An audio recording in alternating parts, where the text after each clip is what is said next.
Yo, what's up, everybody? It's your boy Warmaster, and today, apart from gaming, I think it's time we share a little bit about some of my ideas. I'm gonna do a tier list. I'm gonna rank all of Easytech games that I have played before since the release of World Conqueror 2 and World Conqueror 1945. Uh, this is my thought, okay? So I know some people would disagree or agree, but this is just my opinion. And I'm doing this on tierlist.com because the other websites requires me to have Twitter, which I do not have at all. Okay, so we have S, A, B, C, D, and F. I'm gonna rank it all. Okay, so first we have European War 3. European War 3 still have the same mechanics as World Conqueror 2 and World Conqueror 1945. The only thing I found quite interesting about European War 3 is that European War 3 stretched until Asia, We see Japan, we see Qing China, we see the Russian Empire, the Russo-Japanese War. So all those stuff were great, and I played a lot of those stuff back then. It was fun, it was engaging, entertaining as well. So I will give it a C. Yeah, I mean, why not? C is a good one for it since it's not really that hype, but it paved the way for the other games. And this one is World Conquer 2. Yeah, World Conquer 2 similar to European War 3. It's just that it updates more. Uh, and also the game that I got hooked on as well, and it makes me understand the mechanics, the use of generals, the use of swapping units. Actually, there are lots of campaign, and there's various conquests as well, where you fight in the Middle East for oil, where you fight in Asia for for China and Japan, where you fight in Europe for the war and stuff, the Cold War and stuff. So I'll give it a B because I learned a lot back then. Yeah. And then we have the other one, which is European War 4. European War 4 Napoleon. European War 4 Napoleon was literally one of the best and one of the first game that I ever play. Uh, I found this on a Russian website. It's called European War 4 Napoleon, and then I'm like, okay, I'm downloading it. And trust me, this game is way better and more nostalgic than the other games back since 2013 or 14, European War 4, or even 2012. I don't know, maybe around those times. I remember playing, first you have the France, and then you have UK, and then you have Rome, and then you have Russia, you have Ottomans, you have the Germans, you have the American Revolutionary War, and then you got the conquest, uh, where you kind of, it's so many stuff that you have to unlock, and you have those good generals, also like Murat, Lucia, Paget, Lassalle, Laprowski's, all those cavalry generals were the best. And then you have Napoleon, Davout, and many other more French general. The best infantry general of all was Lennox, Karls, and all those Russian generals as well. So I will give it a S for European War 4. European War 5 Empire. It was a huge letdown from Easytech. Nobody expected this kind of game to be released first, and it didn't go out so well. Unfortunately, not so many people flocked into it, and I did enjoy it very much. The conquest sucks. The campaign, there were some campaign, but it's a bit cartoonish. I'm gonna give it a failure, an F. And then you have the other one, which is European War 6 1804. It's a ripoff of the European War 4. Same thing, it's just a new graphic update. I will give it a D. Not really that bad. And then we have another one, which is Glory of General 2 Ace, the game that we never wanted. This one is released after World Conquer 3. It more is about a war between superpowers in the future, like Russia, China, USA, Europeans, India, Pakistan, Korea. and Japan, all of those stuff, and then they have some sort of mixed units, and you don't have generals, but you have to upgrade your general to beat those things. And it was so bad. Nobody liked it. The game was so awful. Like, trust me, nobody liked it. Even me. F. And then we have the game changers right now, Glory Journal 3.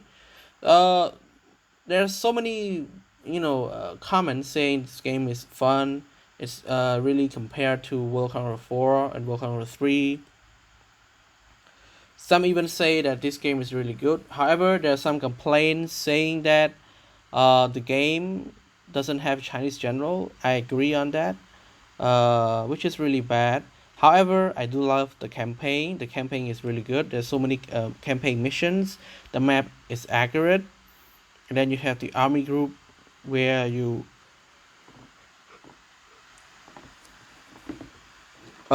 kind of using troops and all those stuff, which is really really good, by the way. So I will give it an A for Glory General 3 right now. And then you have the original Glory General, the first one. This one is also good as well. Glory Generals, even though I don't like the graphics was too not really that modern. However, they managed to put so many generals, especially Chinese general. They have the European campaign, American campaign, Japanese campaign, Chinese campaign, the Pacific campaign, German campaign, Italian campaign, even Antarctica, which is crazy, man. Like amazing. I'll give it an A.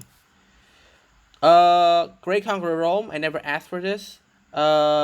I do love the flavor. I do love the model that they put into the effort that they made. However, it did not satisfy me and my way of gaming. So I'll give it a D. Okay. Three Kingdom Conqueror. Three Kingdom Conqueror was also the game that released after World Conqueror 3 as well. Easytech kind of introduced this sort of Clash of Clans type. The only thing I don't like about it is the Clash of Clans thing, but the thing that I love about it is the campaign. It is really rich and diverse in Three Kingdom, and it's a big romance, Chinese romance story about three kingdoms that fight over for throne of China, and if I had time, to be honest, I would explore all the mission because it's fun. It's challenging, and I love the unit models, the archers, the catapult, uh, the cavalry, and many other sort of generals which are OP as well. Also, the item. Oh my god, those were great. But I just don't like the Clash of Clans, so I would give it a C. It's not that bad after all. And then we have the main man, World Conqueror 3, the best of all, the greatest. So many Chinese generals, so many generals. You also have the mission for Mannerheim Castle where Germany's invade USA, which is crazy, man. You don't have that in World Conqueror 4. You have German invasion of China, march to Siberia. You got those premium generals. All those stuff were crazy, amazing. So many nostalgies. And World Conqueror 3 set up a really big gate for Easytech to explore and be famous of their own game. So I would give it an S. Sorry, S, not A. And for World Conqueror 4, World Conqueror 4 is similar to World Conqueror 3. However, World Conqueror 4 fixed one of the biggest mistake World Conqueror 3 ever made is the border gore. Border gore in World Conqueror 3 was crazy. You can not see anything. But compare World Conqueror 4 to World Conqueror 3. If you compare about mission wise, World Conqueror 3 is way better. But if you compare about mechanics and stuff, World Conqueror 4 is better. When it comes to histories and generals, World Conqueror 3 dominates all of those stuff. They also have the uplink cannon where you can just kill the enemy from above. World Conqueror 4 you also have that one. However, it's based on missions and stuff. You cannot always use. You can also use it in conquest, but really limited, by the way. And World Conqueror 4 you have less generals, especially Chinese generals, even some other controversials, German generals as well. I will give it an S, since World Conqueror 4 received a lot of comments and compliments in 2017. Okay, and then we have the two left. I think this one is European. No, World Conqueror 2. I didn't play it much, but I found it quite interesting as well. It's similar to European War 3, so we're going to see.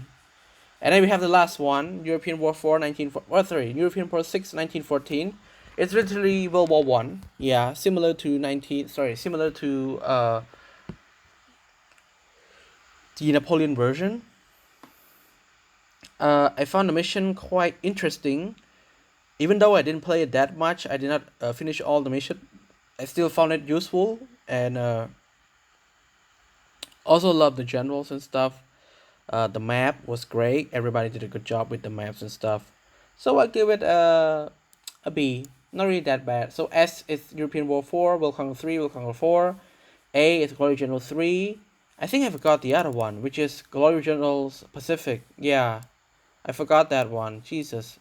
I would put it the same as A, Glory Generals Pacific. The reason why, because it explore a lot of stuff in Pacific region. In like no other game would split two front like this. This guy, they just split between Glory Generals and Glory Generals Pacific. They also have the HD version. Can you imagine that? They put the effort to make HD version. So the Pacific must be an A as well. And for B, you got European War 6, 1914, and World Conqueror 2. Yeah. And then C, you have European War 3, World Conqueror 4, 1945, and Three Kingdom Conqueror. And then D, you have 1804, European War 6, and Great Conqueror Rome. And then you got the two biggest failure is European War 5 and Glory of General 2 Ace. By the way, this is my tier list, and if you guys have any opinion, if you guys disagree, or you guys have something in mind that the list should be changed, comment down below, share your thoughts, and like this video if you enjoy me. And I'll see you guys next time.